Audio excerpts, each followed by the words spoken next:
Selamat datang ke channel ini. Jangan lupa tekan butang subscribe dan aktifkan lonceng agar Anda tidak ketinggalan dengan isu-isu semasa dan tinggalkan pendapat Anda di ruang komen. Salam sejahtera dan salam satu Malaysia. Parlimen. Seorang ahli parlimen PAS yang sedang berdepan tindakan undang-undang daripada Perdana Menteri Anwar Ibrahim menyindir pengurusi PH itu. Awang Kasim, Perikatan Nasional Pendang, menyoal jika Perdana Menteri tidak boleh terima kritikan, sangat halus jiwanya, cepat goyah. Saya risau nanti rakyat kenal ahli Parlimen Tambun sebagai Perdana Menteri Bapa Saman Negara. Amalkan budaya fear mongering, menakutkan orang yang menegur, dakwanya ketika berucap di Dewan Rakyat hari ini. Awang berkata, demikian semasa membahaskan Belanjawan 2023. Anwar telah mengeluarkan 2 surat tuntutan terhadap ahli parlimen itu atas dakwaan fitnah. Surat tuntutan pertama atas kenyataan Awang minggu lalu yang menggelar Anwar sebagai Perdana Menteri yang lebih pendendam berbanding musuh ketatnya Dr. Mahathir Mohamad.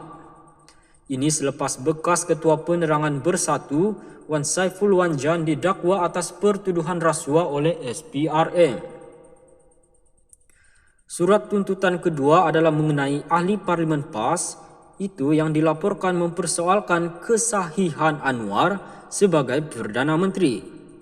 Dalam ucapannya hari ini, Awang berkata menjadi tugas pembangkang untuk bersuara terhadap Perdana Menteri yang dakwanya dikelilingi oleh kaki ampuh. Sementara itu, Muhammad Misbahul Munir Masduki dari PN Parit Buntar ketika mencela ucapan Awang bertanya mengapa Anwar tidak menyaman individu lain yang memperlekehkan Perdana Menteri itu. Kata Tambun boleh saman ahli politik kerana isu fitnah, tapi dalam masa yang sama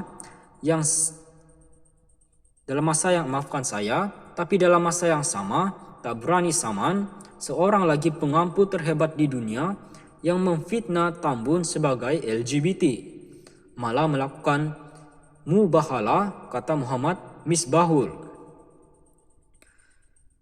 Mubahalah juga dikenali sebagai sumpah laknat. Bagaimanapun, tidak jelas siapa yang dimaksudkan oleh Parlimen Parit Buntar itu. Bagaimanapun, seorang yang pernah melafazkan sumpah laknat menuduh Anwar meliwat ialah bekas pembantunya Saiful Bukhari Azlan.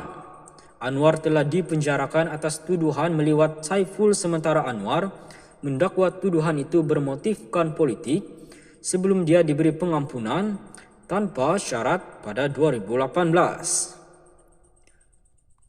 Pada 9 Februari lalu, kes saman fitnah oleh Anwar terhadap Razman Zakaria selesai apabila Pesuruhjaya PAS Perak itu membuat permohonan maaf secara terbuka kepada Perdana Menteri di Mahkamah Tinggi Taiping. Saman berkenaan berhubung ucapan Razman yang didakwa mengaitkan pengurusi Pakatan Harapan itu, yang membawa agenda sonsang lesbian, gay, biseksual dan transgender LGBT. Razman selaku defendant tunggal yang membacakan kenyataan permohonan maaf di hadapan Pesuruhjaya Kehakiman Nur Ruwena Muhammad Nurdin berkata ucapannya itu telah menyinggung perasaan dan memfitnah Anwar.